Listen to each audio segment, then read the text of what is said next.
बंदर का हृदय। किसी नदी के तट पर एक वन था। उस वन में एक बंदर निवास करता था, जो वन के फल आदि खाकर अपना निर्वाह करता था। नदी में एक टापू भी था और टापू तट के बीच में एक बड़ी सी चट्टान भी थी।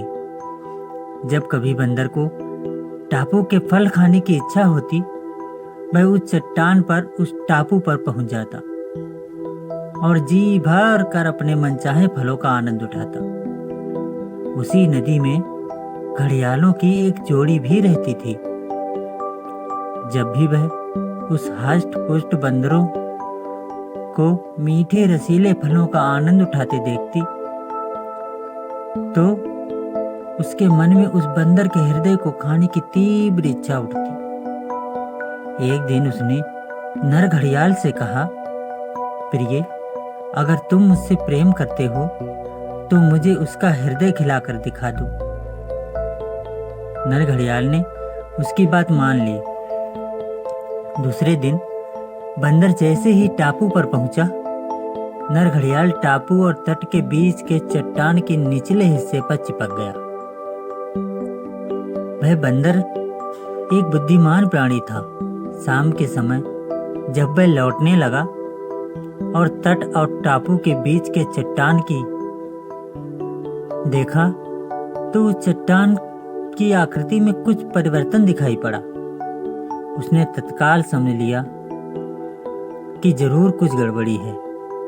तथ्य का पता लगाने के लिए उसने चट्टान को नमस्कार करते हुए कहा, हे चट्टान मित्र, आज तुम शांत कैसे हो? मेरा अभिवादन भी स्वीकार नहीं कर रही हो? घड़ियाल ने समझा, शायद चट्टान और बंदर हमेशा बात करते हैं, इसलिए उसने स्वर बदलकर बंदर के नमस्कार का प्रत्युत्तर दे डाला। बंदर की आशंका सत्य निकली। बंदर टापू में ही रुका तो हो सकता था, मगर टापू में उसके निर्वाह के लिए पर्याप्त आहार उपलब्ध नहीं था। जीविका के लिए उसका वापस वन लौटना अनिवार्य था। अतः अपनी परेशानी का निदान ढूंढते हुए उसने घड़ियाल से कहा, मित्र, चट्टान तो कभी बातें नहीं करती। तुम कौन हो और क्या चाहते हो? दम्भी घड़ियाल ने तब उसके सामने प्रकट हो कहा, ओ बंदर, मैं एक घड़ियाल हूँ और तुम्हारा हृदय अपनी पत्नी को खिलाना चाहता हूँ। तभी बंदर को एक युक्ति सूझी। उसने कहा, हे घड़ियाल, बस इतनी सी बात है तो तुम तत्काल अपना मुंह खोल दो।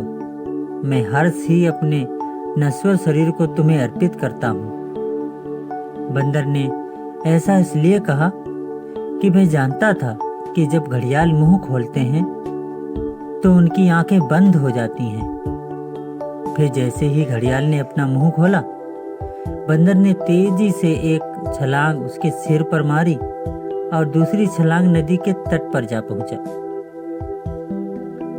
इस प्रकार सूझबूझ और बुद्धिमानी से बंदर ने अपने प्राण बचा लिए। दोस्तों, इस कहानी से हमें सीख मिलती है कि परिस्थिति कैसी भी हो, हमें हमेशा सूझबूझ से काम लेना चाहिए। इसी तरह की मनोरंजक और प्रेरणादायक कहानियाँ सुनने के लिए हमारे चैनल को लाइक, शेयर